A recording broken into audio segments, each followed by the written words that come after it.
Welcome. There is a slight chance I might have to run and dispense some herbal medicine to someone, so that's why I have my mask on. Um, but we are here together talking about the book, The Art of Returning to Love, How to Show Fear and Stress the Exit and Heal, and links to access that book, either free by PDF or on Kindle, are in the description box of our video here. And we left off by talking about last time we were talking about how we think the world is one way and there's actually a broader view that we don't always see. We can't always see the broader perspective because um, we have these patterns and these constructs and these programs and these beliefs that kind of make things muddy um, for our view, right? So anyway, I just wanted to go through and say a couple of quick things about when we do the work of returning energy to love bit by bit, whatever comes up. That's all our job is to do, is when we have something that comes up that is a trigger or a charge or a pain or a suffering or an emotional, intensity, any of those kinds of things, that is a message to us that it's ready to be returned to love, not ignored, not stuffed under the carpet, not made wrong, not judged, not used as a whipping post, if you will, to convince ourselves that yes, in fact, we are broken and wounded in an irreparable manner. None of that is true. That's part of the programming, actually. I was just having this conversation yesterday.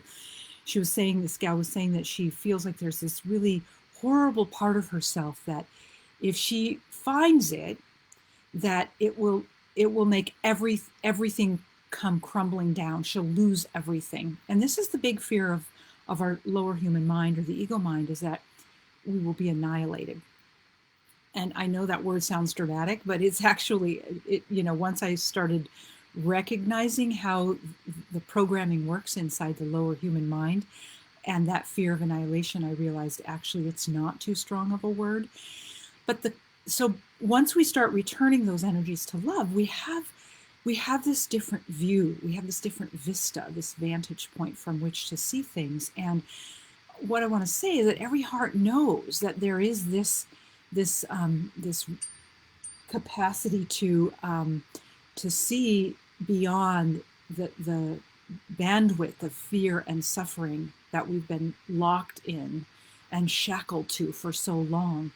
But every heart knows, right? That this is the deep yearning and the deep aching. And we know that because it's where we came from and it's who we are. It's home. And home is love. And so we yearn for that in our heart. And we think we'll find it in, romance or the right work or lots of money or those kinds of external things. And it's not like those things are bad. It's just not the thing that we're really, really aching for. Once we get right with that connection and that feeling and that knowing and that being filled up by, then everything kind of clicks into place in different ways, in better ways, right? So the divide between where we are now and where we want to be, whatever that gap is where our pain and suffering gets reflected. I love using a visual of this is our humanity and this is our divinity, and our work is bringing and bridging those two together and closing that gap. And that's what actually heals the pain and suffering, the past traumas, that kind of thing. A lot of people tend to think that suffering is noble and it's just the way it is to live as a human life. And that's true. That has been true for a long time. But it's actually not the design. The design is to heal, at this point, especially in the collective consciousness, the design is to heal the pain and suffering, especially all the past stuff.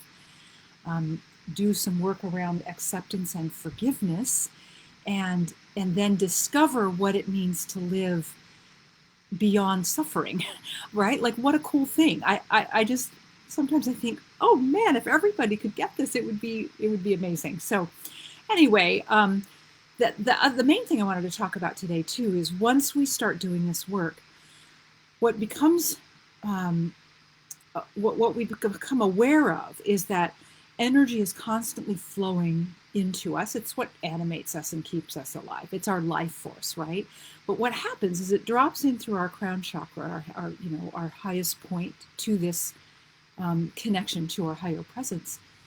And then it has to move through the consciousness that is our beliefs and our patterns and our traumas and our pain and our suffering and our programs. And so this is what then ends up qualifying the energy, the pureness of our higher presence's energy, the truth, the fullness, the wholeness, if you will. And then it gets reworked, if you will. The word is used as requalified, and it's misqualified, right? So it's miscreated. The energy is pure and clean and ready to be used as a creative life force in the earth experience, in the human physical experience, moving from the formless to the form, from the unseen to the seen. But when it passes through all of our programming, then it gets requalified to something other than its pure state. So our work as a human being is to take a moment, like we have a choice point, and it's to take a moment, and we can only do this when the prerequisite of this is being present and in our body. So when we're present and in our body, we can notice, oh, here's this qualification I want to give to this moment, right? Based on past programming or a worry for the future, right? So, but when we're present, it's like we get this little point in time between the past and the present, or the past and the future, and we get to make a choice. Now, here's the point. I am 100% sure that we cannot make a new choice without our connection. If we try to make a choice from only our small human mind, we're just going to be recycling old energy. It might feel a little bit different, but it won't actually be different. This is what the Course in Miracles, if you've ever been exposed to that body of work, is all about, which is accessing, taking a moment, taking a breath, and asking.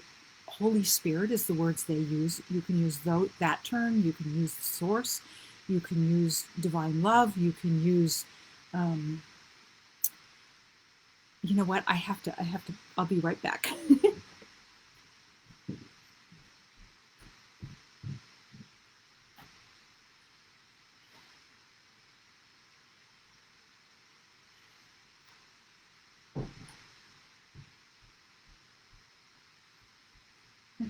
Okay, so sorry, thank you for your patience.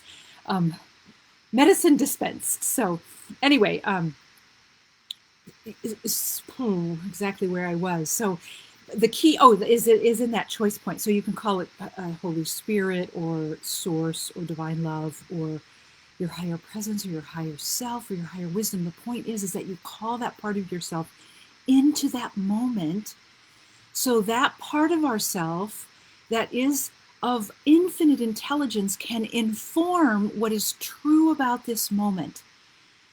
It changes the game because we assume we know what's true about that moment, but more often than not, that assumption is based on past programming. It's based on what we're carrying in us as protective mechanisms, right?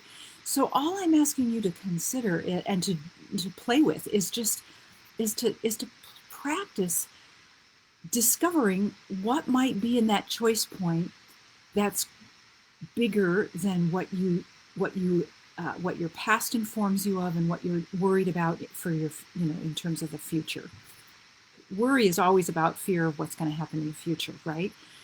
And then we start being taught and informed and shown what else is true about any given moment or circumstance or exchange, and it's pretty amazing. It does take a little bit of time, and the inspiration is that it's amazing what pops in being informed in that choice point by your higher wisdom.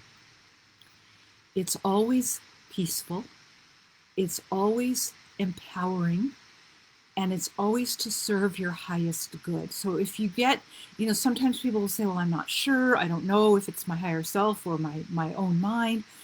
You will know if it's your higher self if there's a serenity to it, if there's a sense of being supported and empowered to it, if it's simple, it's not a complicated thing. Our spirit is not complicated. Spirit is actually quite simple. It's the human mind that wants to complicate things. So if there's a sense of serenity that drops in and all this happens in nanoseconds, right? This is why it takes practice. This is why being present is the number one prerequisite, and being willing to stay in your body, because that's where all the wisdom expresses itself, and you want to be able to access and feel that. And so let me see what else I want to say about that. It really is about being willing to just play with this. And so I invite you to pick parts of your day that have a little bit of spaciousness to them, so that you can remember what you're supposed to be doing. So one is being present. And part of being present is just observing what's happening without judgment, right?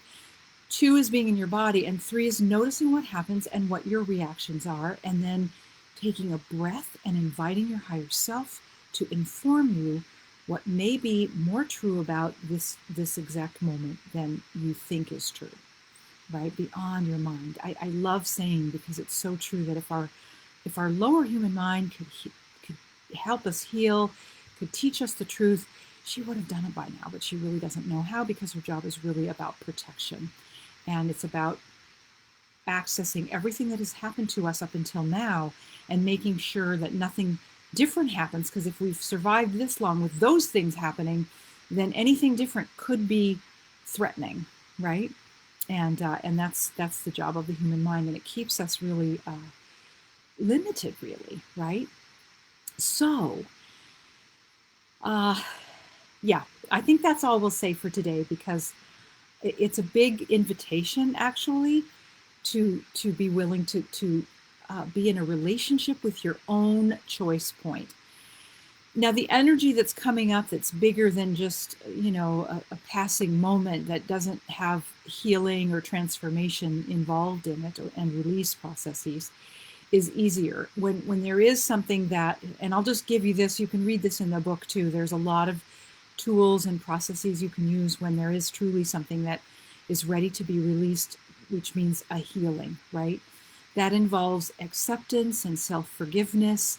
And, none of us get taught how to do this, right? But one of the quickest things and easiest things you can do is put your hands on your heart, drop your awareness from your head to your heart. This makes a connection from your head to your heart. Take a deep breath, and just be willing to acknowledge and accept whatever is present. You may even want to take it to the next step, which is to notice where you might be feeling this energy in your body. Is there a tension or a tightness in your gut? Is your neck clamping down? Our body will speak to us when we are, present to being in our body. So that is my invitation for you. I really do encourage you to grab the book and read it. It's short. I think it's 88 pages, at least in the PDF. But it's very potent and meaty, and it's basically like a workbook. So you'll be discovering perspectives on how to see this in yourself, for yourself, and then also tools on how to roll with it. So I really, I'm not trying to, really honestly, I really am not trying to sell books. I'm trying to get the message out, and it happens to be, the message is I discovered over 30 years is best delivered in this book format, because it's hard for me to actually say all of that in a, short Facebook Live, or in a time that I've spent with someone, which isn't long enough to give them the whole view of it. So any hoodles, I think that, let me just make sure. Yeah, there's I guess a couple more things I can say. That suffering on any level is a wake-up call. That energy is ready to be released and healed.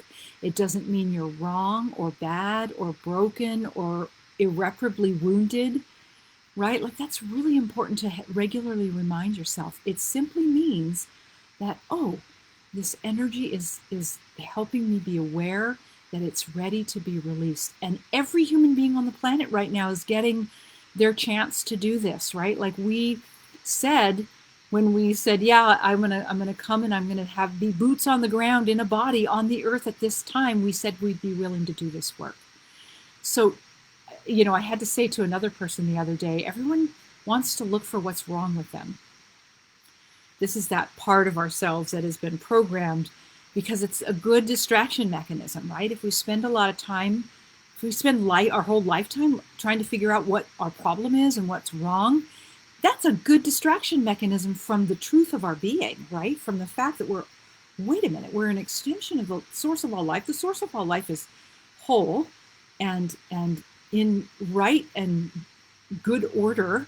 And if you're an extension of that, then by that extension, we are too whole. So what am I doing? Spending all my precious life force and resources trying to figure out what's wrong with me when that's a ruse. It's a ruse, right? So I had to say to this person, stop it. Stop looking for what is wrong with you. She's a delicious human being. She has a heart of gold. She's never going to find the thing that's wrong with her that she's so afraid of that's going to take her down and, ruin her whole life. It doesn't exist. And it doesn't exist for me and it doesn't exist for you. Are there things that we've experienced and choices we've made that could be returned to love and elevated into an energy that is more serving? Yes, but that doesn't mean we're irreparably broken. Full stop. So let's end on that, and I'll look forward to seeing you next week. And I should introduce myself oddly at the end here. I'm Laurie Morse, if we've not yet met. I'm a 30-year practitioner of Chinese medicine and the founder and director of the Sacred Health Academy, where we walk with women on a journey to discover wholeness, basically. Usually women end up saying yes to this journey because she's tried everything and maybe she's got some health concerns or emotional stress or any of those kinds of anything, right? Like we all have a lot of that going on. And she knows she has to include her sacred self, but she has no idea how or where to start. And so that's what our experience is all about. And it's gentle, it's loving, and it teaches you how to return to love, which is the path home. It's the very thing that every heart wants. So I hope you will consider reading the book. There's information on the Sacred Health Academy in the book. You could also just go to sacredhealthacademy.com. I think that link is somewhere on this page. But until next week, I wish you, I don't want to use the word trust, but I wish you the willingness to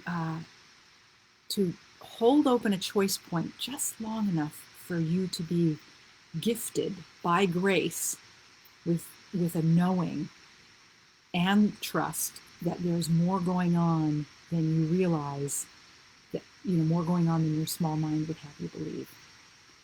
On that happy note, thank you for being here.